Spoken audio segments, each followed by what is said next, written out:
how are you all? How was your school going?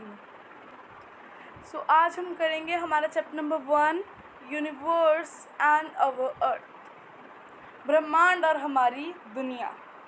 ये आपका NCERT syllabus में नहीं है, ये मैंने आउटर बुक्स से लिए हैं या कहूँ हेल्पिंग बुक से लिया है। ये आपका चैप्टर ये क्लास 3 के लिए है, ये आउटर बुक से लिया गया है। लेकिन अगर आप एनसीईआरटी के हिसाब से पढ़ना चाहते हो तो आपके सिलेबस में भी इस तरह का एक चैप्टर आएगा। अगर आप इससे करते हो तो आपको इजीली वो वाला भी समझ में इजीली आ जाएगा। देन हम स्टार्ट करते हैं यूनिवर्स से। When we look up at the sky we see many objects. In the day time we see the sun in the sky, at night we see the moon and stars in the sky. आपने रात को अक्सर आसमान में बहुत कुछ देखा होगा, जैसे सन, मतलब आसमान रात को ही नहीं दिन में भी सन देखा होगा, दिन में, रात को मून, स्टार्स और भी बहुत ऑब्जेक्ट्स होते हैं। The universe is a vast space that contain stars, moon and other heavenly bodies. ठीक है, तो यूनिवर्स है, एक वास्ट स्पेस है, एक इस तरह की जगह है जहाँ पे मून्स हैं, सैटेलाइट्स हैं, स्टार्स हैं, सन्स हैं और बहुत ज़्यादा अलग अलग तरह की बॉडीज़ है, यानी कि मीटेरॉइड्स भी वहाँ पे हैं और कुछ मतलब और भी कितने ऑब्जेक्ट्स होते हैं स्पेस में, वो भी सब कुछ हैं। ठीक है, यूनिवर्स में scientist believe that billions of year ago a big explosion bang occurred in the space. The explosion created a huge fireball which spread out in space. As the fireball cooled slowly, tiny particles formed over time. These particles came closer together and formed heavenly bodies. This idea about the formation of the universe is known as the Big Bang Theory. Today, the universe consists of billions of galaxies. A galaxy is a collection of gas, dust, stars along with the other heavenly bodies. क्या हुआ था? Scientist believe करते हैं कि बहुत समय पहले, यानी कि बिलियंस ऑफ ईयर्स एगो, हमारी धरती पर एक बड़ा सा एक्सप्लोजन हुआ था, एक बिग बैंग हुआ था। ठीक है, उसके अंदर एक बहुत बड़ी फायरबॉल क्रिएट हुई थी, जिसको हम अभी सन कहते हैं। वो धीरे धीरे ठंडी होने लगी। पहले तो बहुत गर्म थी, ठंडी होने लगी, जो उसके कुछ पार्टिकल्स थे वो बाहर आ गए। ठंडी होने के बाद थोड़े थोड़े छोटे छोटे पत्थर वगैरह बाहर आ गए। ठीक है, और कई तो आपस में जुड़ गए ग्रेविटेशनल फोर्स के कारण। ठीक है, उनमें ग्रेविटेशनल फोर्स होती थी जिसके कारण वो आपस में जुड़ गए। इसी तरह से हमारी धरती बनी और इसी तरह से बहुत सारी हेवनली बॉडीज़ बनी हैं। राइट, ये जो थ्योरी है, ये जो यूनिवर्स की फॉर्मेशन के बारे में साइंटिस्ट बोलते हैं, इसको हम बिग बैंग थ्योरी भी कहते हैं। बिग बैंग थ्योरी से मतलब है एक बहुत बड़ा एक्सप्लोजन हुआ और इसकी थ्योरी कि ऐसा मानना जाता है। अब आपको पता है कि जो यूनिवर्स है उसके अंदर काफ़ी सारी तरह की गैलेक्सीज होती हैं, जैसे कि मिल्की वे गैलेक्सी, हाइड्रा एक्सेट्रा एक्सेट्रा बहुत होती हैं। ठीक है, और गैलेक्सी है क्या? गैलेक्सी एक इस तरह की कलेक्शन है डस्ट, गैस और स्टार्स की। ठीक है, विद हेवनली बॉडीज़, यानी कि कुछ पत्थर वगैरह ऐसी चीज़ें और मतलब प्लैनेट्स वगैरह, इन सब की कलेक्शन को हम कहते हैं galaxy. The sun that we see in the sky is part of galaxy known as the Milky Way और आकाश गंगा। ठीक है, तो हमारी गैलेक्सी का नाम है मिल्की वे गैलेक्सी, जहाँ से हम अपना सूरज देख पाते हैं। हमारा सूरज मिल्की वे गैलेक्सी में है। ठीक है, मिल्की वे गैलेक्सी को आकाश गंगा भी कहते हैं। सोलर सिस्टम के बारे में बात करते हैं। वह solar system is the family of the sun. It consist of 8 planets, moon and other heavenly bodies. ठीक है, तो ये हमारा जो सोलर सिस्टम है उसके अंदर एक सन है, 8 प्लैनेट्स हैं और बहुत सारे meteoroids etcetera etcetera, heavenly bodies, moons और देन सैटेलाइट्स, बहुत कुछ है। सन, अब सन के बारे में बात करते हैं। सन एक तरह का स्टार है। ठीक है, ये हमें इतना बड़ा क्यों दिखता है? बाकी स्टार तो छोटे छोटे दिखते हैं। क्यों? बिकॉज ये हमारे सबसे पास में है। बाकी स्टार्स तो इतने दूर हैं कि हमें वो छोटे छोटे दिखते हैं, बल्कि उनका साइज़ सूरज से भी ज़्यादा बड़ा होता है। कईयों का छोटा भी होता है, लेकिन कई सूरज से भी ज़्यादा बड़े हैं। राइट, अब प्लैनेट्स के बारे में बात करते हैं। ठीक है, एज यू नो कि हमारे सोलर सिस्टम में 8 प्लैनेट्स हैं। आपको ये 8 के नाम याद रखने हैं। Mercury, Venus, Earth, Mars, Jupiter, Saturn, Uranus and Neptune.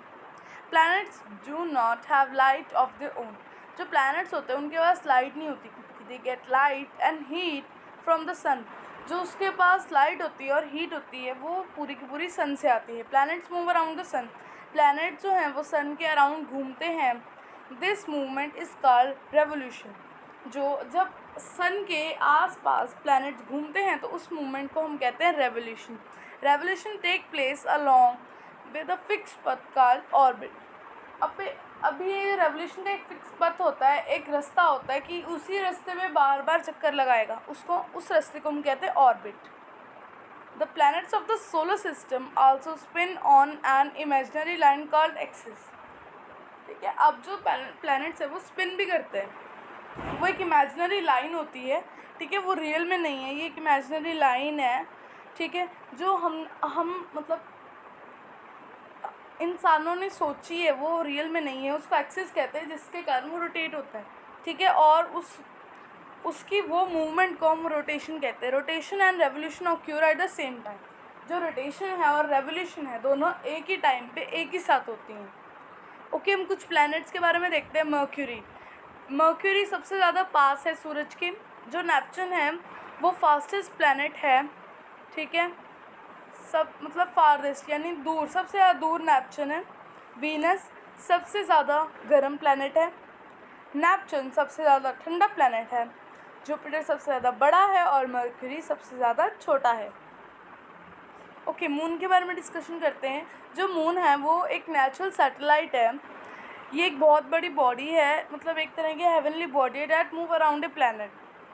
They have no light of their own, they reflect the light of the sun. Moon के पास भी खुद की लाइट नहीं होती, वो भी प्लैनेट की तरह अपनी लाइट को मतलब सन की लाइट को रिफ्लेक्ट करता है. Asteroids and comets. अब ये जो मतलब मीटियोरॉइड्स होते हैं और ये कॉमेट्स होते हैं, ये क्या होते हैं? ठीक है, जो मीटियोरॉइड्स हैं वो एक स्मॉल रॉक की bodies and that revolve around the sun. वो भी प्लैनेट्स की तरह सन के आसपास घूमती हैं. ठीक है, तो कॉमेट्स क्या होता है? Comets are made up of rock, ice and gas. Comets develop a tail when they come near the sun. ठीक है, वो मतलब काफ़ी ज़्यादा तेज़ घूमते हैं और उनके बहुत ज़्यादा हायर चांसेस भी होते हैं कि वो किसी धरती से टकरा जाए. लेकिन वो रिवॉल्व होने में, सर के चक्कर लगाने में ही बिलियंस ऑफ ईयर लग जाते हैं. उनकी जो रेवोल्यूशन होती है ना बहुत बड़ी होती है, बहुत ज़्यादा. कई बार तो 14 से 15 साल बाद ही दिखता है एक कॉमेट दोबारा. और जब वो सन के पास होता है तो उसके पीछे टेल सी दिखती है. अगर मान लो आज किसी मीटियोराइट ने हमारी अर्थ के ऊपर से निकलना, मुझे नहीं पता आज निकलता है कि नहीं. इनफैक्ट जब आप इस वीडियो को देखोगे तब वो निकलता है कि नहीं, आई डोंट नो. ठीक है, लेकिन जब वो निकलेगा तो उसके पीछे टेल सी दिखेगी वाइट कलर की. ठीक है, उसको मतलब कॉमेट कहते हैं. ये उसकी निशानी होती है छोटी सी. ओके, अब अर्थ के बारे में देखते हैं. अब अर्थ तो हम अर्थ में रहते हैं, हमें मोस्टली अर्थ के बारे में पता है. ठीक है, ये एक अकेला ऐसा प्लैनेट है जिधर लाइफ है. ठीक है, और देन एंड कई टाइम से पीपल बिलीव करते हैं कि अर्थ फ्लैट है. They thought that if a person start walk straight in any direction that person would fall off Earth's edge. Okay, then ये पुराने ज़माने में सोचा जाता कि अर्थ एक फ्लैट है. अगर हम चलते जाएंगे सिर्फ एक ही डायरेक्शन में तो एक टाइम आएगा जब हम गिर जाएंगे. Oh, amazing. Okay, then however later it was proved that Earth is spherical, that is a little flat at the top and bottom just like an orange. ठीक है, तो बाद में प्रूफ हुआ कि जो हमारी अर्थ है वो एक स्पेरिकल है, यानी कि वो एक बॉल की तरह है, बस हल्की सी फ्लैट ऊपर से और हल्की सी फ्लैट नीचे से. एटमॉस्फेयर के बारे में बात करते हैं. जो एयर होती है around the earth is known as atmosphere. अब मतलब जो लेयर ऑफ एयर होती है around the earth is known as orbit. अब इसमें क्या क्या होता है? इसमें गैसेस होती है अलग अलग तरह की, जैसे oxygen, nitrogen, carbon dioxide, methane और भी बहुत होती हैं. ठीक है, ये लेयर, जो ये एयर की लेयर है उसको हम एटमॉस्फेयर कहते हैं. ठीक है, the atmosphere protect us from the harmful rays of the sun. It also keeps the temperature of the earth suitable to sustain life. ठीक है, ये जो एटमोसफेयर है ये हेल्प करता है हमारी लाइफ के अंदर। ठीक है, हम बिना उसके सांस नहीं ले पाएंगे, और ये गर्मी और सर्दी को भी मतलब बैलेंस में लेके आने के लिए हेल्प करता है, ताकि हमें दिन में गर्मी लगे तो कम लगे और रात को ठंड लगे तो कम लगे। Surface of earth. अब अर्थ की सरफेस के बारे में बात करते हैं। जो अर्थ है वो 2/3 ऑफ जो अर्थ है वो वाटर से कवर्ड है। ठीक है, यानी कि अर्थ में सारा का सारा पानी है, बस थोड़ा सा ही लैंड है। ठीक है, और जो लैंड है लार्ज लैंड है उनको कॉन्टिनेंट्स कहते हैं, और जो वाटर बॉडीज़ हैं हम उसको ओशियंस कहते हैं। देन मूवमेंट ऑफ अर्थ के बारे में बात करते हैं। The time taken by the earth to complete one revolution around the sun in 365 days. ठीक है, 365 डेज़ लग जाते हैं अर्थ को एक रेवोल्यूशन कंप्लीट करने में। The earth completes one rotation in 24 hours. Rotation वो सिर्फ 24 आवर्स में कर देते हैं। ठीक है, अब यहाँ पे बिलो बॉर्डर्स करते हैं। Russia was the first country to send an astronaut to space on 12 April 1961। Yuri Gagarin became the first human to travel into space.